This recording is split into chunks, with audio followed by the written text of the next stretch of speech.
నేను పెళ్లి చేసుకుంటానో లేదో నాకు తెలియదు కానీ అదంటే నాకు చాలా ఇష్టం. ఈ మధ్య శృతి హాసన్ నటించిన సినిమాలన్నీ బాక్సాఫీస్ దగ్గర భారీ హిట్లుగా నిలుస్తున్నాయి. 'సలార్' సినిమాతో పాన్ ఇండియా స్టార్గా మారిన శృతి హాసన్ ఇప్పుడు బడా సినిమాలకు లైనప్ చేసింది. వాటిలో సూపర్ స్టార్ రజనీకాంత్ సినిమా ఒకటి. శృతి హాసన్ ఇప్పటికే 2 సార్లు ప్రేమలో పడిన విషయం మనందరికీ తెలిసిందే. తన బాయ్ ఫ్రెండ్స్ని సోషల్ మీడియాలో వేదికగా పరిచయం చేసింది కూడా. కానీ ఆ 2 లవ్ స్టోరీలు సక్సెస్ కాలేదు. ప్రస్తుతం ఈ అమ్మడు సింగిల్గానే ఉంటుంది. తన సినిమాలు చేసుకుంటూ గడిపేస్తుంది. శృతి హాసన్ తాజాగా ఈ ముద్దుగుమ్మ పెళ్లి గురించి మాట్లాడింది.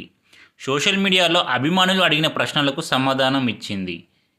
నేను పెళ్లి చేసుకుంటానో తెలీదు కానీ రిలేషన్షిప్లను ఇష్టపడతాను. ప్రేమను ప్రేమిస్తాను. రిలేషన్షిప్లో ఉండడం నాకు చాలా ఇష్టం. ఎవరైనా కనెక్ట్ అయితే ఖచ్చితంగా కమిట్ అవుతాను అని చెప్పుకొచ్చింది శృతి హాసన్. శృతి హాసన్ చేసిన ఈ కామెంట్ ప్రస్తుతం వైరల్ అవుతుంది.